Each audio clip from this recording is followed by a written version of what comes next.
My experience with domestic violence is I grew up in a very domestic abusive family and household. My mom's boyfriend at the time was very abusive towards me and her and the younger ones. And we had DSS involved, I think, 3 times. It was very scary, and we couldn't really ask for help other than when the police officers got there. And even during that time, like my mom was so scared to get us taken away that she would make us lie to the officers um, just so she could like keep us. And she would always get a restraining order, and then he would be back within like the few days.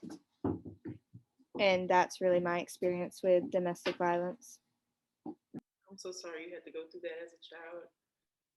My personal experience with domestic violence is I have an aunt who was killed by her abuser when I was a little girl. I don't remember all the details. All I know is that he shot her and beat her to death. That's all I really know. But yeah, domestic violence hits home for me in a lot of areas. So yeah. I would say for myself personally, I never experienced domestic violence in the realm of, a relationship, like an intimate relationship with, a partner or whatever. Um, when I think about domestic violence, I wasn't, you know, my childhood growing up, I wasn't physically abused.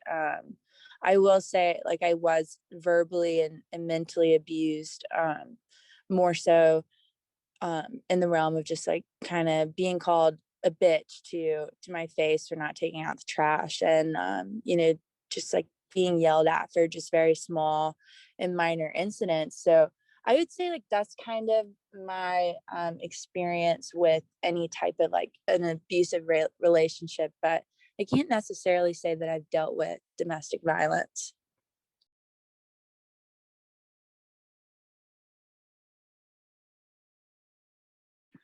Yeah. Are you guys familiar with the laws in South Carolina with domestic violence? I know a few laws within South Carolina. I couldn't name them off the top of my head, but I believe that there's not much of really anything to protect the women, but I could be completely wrong. No, you're completely right. The laws, the most they probably can do is get a restraining order and take them to jail overnight, and they pay a fine and then they're released the next day. But they're not really held accountable for their consequences. Yeah, I can't really say that, I've heard of any laws concerning domestic violence, but I mean, you think about, we live in South Carolina, and I was watching the film The United States versus Billie Holiday, and it raised like a very alarming point that like South Carolina itself doesn't even have an anti-lynching law. And so it's just mind-boggling and makes me wonder, like, what else is going, like unnoticed or not acknowledged, just like domestic violence. Yeah, South Carolina, I feel like South Carolina lags in a lot of areas with like certain issues that need to be addressed, and domestic violence is definitely one of them. I think back in 2011, South Carolina had the highest murder rate um, for women being killed by men, which was double the national average. I found that very surprising. That is actually very scary considering this is where we go to school, and like I'm from South Carolina. It's probably one of the reasons I want to get out of South Carolina. There's multiple reasons, but one of them being it's very dangerous for women. Yeah. It is very, like, I mean, it is extremely dangerous for women. And I really never, thought about it. And the concept of, you think of South Carolina, and I mean, majority of people automatically think Christianity or like the Bible Belt. And, just the cruelty towards women in general, dates back, to the Bible, women not being able to obtain leadership positions, and, just a lot of things within the Old Testament. And so then, you look at, continuing on that, and, that's kind of like the foundation that women are, as Simone de Beauvoir would say, like, women are seen as the other. They're simply a part or a piece of, the male. Yeah. I had an interesting conversation. This might be a little bit off topic, but I had an interesting conversation with a guy the other day, and he was telling me how he still believes in the patriarchy society and how he feels like it's the correct way of living. And we kind of like went into it, and he simply said his reasoning was because he felt like women can't lead as a majority because we weren't born to lead. And I was actually quite stunned that someone actually still thinks like that.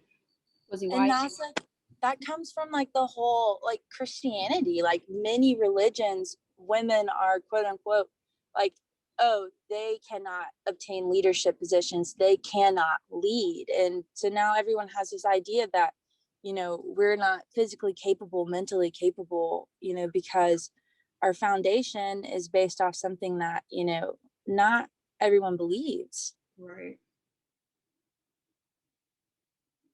What were you saying, Brittany? I was saying apartment 13.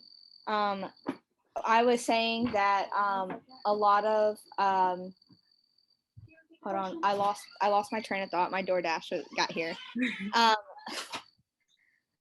I was going to say that a lot of it does have to do with Christian values, and a lot of it we also talked about with recently in the 2016 presidential election. A lot of people, including women, a lot of women said that they did not want a women president because they know how women are. Right. And a lot of men said the exact same thing, because we're too emotional, we lead with our emotions. Or they always made the joke of, well, women get periods, they could just hit the nuke button, and that's just absolutely ridiculous. It really is. It is, and it's honestly disheartening and very discouraging to hear, and to know that people do say this, because it dehumanizes women, and it puts us down to where, we can't think, we can't make smart choices and smart decisions with our lives. We can't be successful within, the corporate industry or within these, male dominated places. And to me, it's just very discouraging that, these are still mindsets that are, within men and within women. But truthfully, it kind of makes sense too, because like women's suffrage was what, like 100 years ago? And then you look at, segregation happened in the 60s. That was about, 60 years, well, no, about 50 years ago. And so it's like all of these things that just show like so much discrimination towards so many people have happened within the past hundreds of years. Like, these people are still living, and their views are still respected, and these people are still encompassing leadership roles, and they're influencing other people to believe that way too, which to me is just, I personally don't think that our generation will be able to see the impact that we make, because, there's just so much corruption. But I do think our generation's gonna do some good things. Oh my geez, y'all, I just got a parking spot right behind my apartment. Oh snap. Sorry, it's very rare.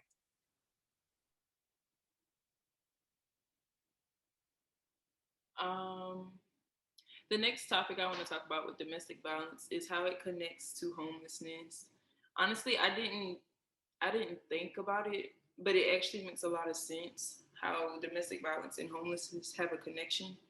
Because after the women, and if they have children, decides to leave, Most of the time they have nowhere to go because family has either cut them off or they live all the way on the other side of the country or something like that. But I was quite surprised about that.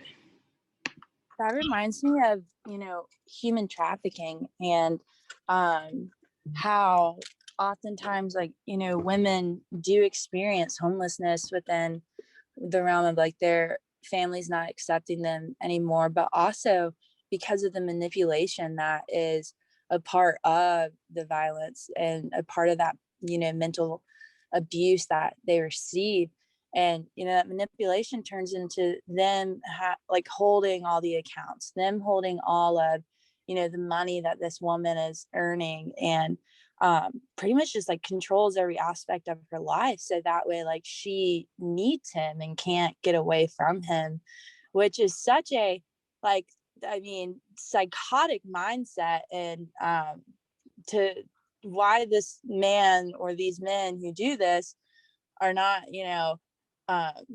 diagnosed with something from the DSM-5, I'm very, very concerned about whether or not our school systems and our just communities in general are really paying attention to these things and taking care within their communities and these women who are being affected by it.